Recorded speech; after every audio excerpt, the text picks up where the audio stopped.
Bonjour et bienvenue dans ma toute première vidéo. Avant de commencer, n'oubliez pas de me soutenir en vous abonnant et en likant si vous aimez mon travail. Je me lance donc dans une série de vidéos où je voudrais vous parler de l'application de la Convention des Nations Unies sur le droit de la mer, plus communément appelée Convention de Montego Bay, car elle a été signée à Montego Bay en Jamaïque en 1982.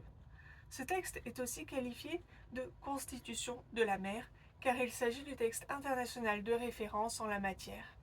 En effet, même si 157 États sur les 193 États du monde reconnus par l'ONU l'ont signé, des pays non partis tels que les États-Unis le respectent comme droit coutumier largement admis.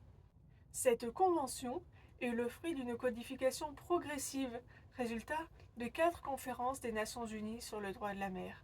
Tout d'abord, la conférence de codification du droit international, réunie en 1930 à La Haye par la Société des Nations, ancêtre de l'ONU, a permis la création des notions juridiques de mer territoriale et de zone contiguë, bien que les États ne se soient pas accordés sur leur largeur.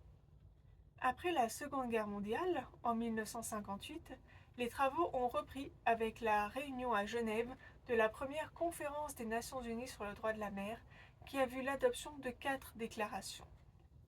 Sur la mer territoriale et la zone contiguë, sur la haute mer, sur le plateau continental et sur la pêche et la conservation des ressources biologiques.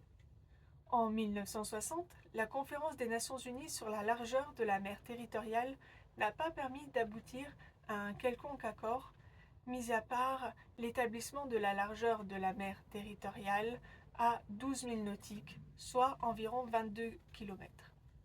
Enfin, la troisième conférence des Nations Unies sur le droit de la mer s'est conclue le 30 avril 1982, soit 9 ans après sa convocation, sur le vote favorable de 130 États du texte de la Convention des Nations Unies sur le droit de la mer, qui a ensuite été signé à Montego Bay le 10 décembre de la même année, comme je l'ai évoqué précédemment, avant d'entrer en vigueur 12 ans plus tard, le 16 novembre 1994. On remarque ainsi que le droit de la mer résulte de développements récents. Abordons à présent le contenu de cette fameuse convention. L'Assemblée générale des Nations unies avait donné mandat à la conférence d'adopter une convention traitant de toutes les questions relatives au droit de la mer, les questions maritimes étant étroitement liées. La Convention des Nations unies sur le droit de la mer réglemente ainsi l'utilisation des mers et des océans, notamment sur les sujets de souveraineté, de droit d'usage dans les zones maritimes, de droit de navigation, de la conservation et de l'utilisation équitable des ressources et du milieu marin, de la protection et préservation des ressources biologiques marines, ainsi que le statut de la recherche scientifique en mer.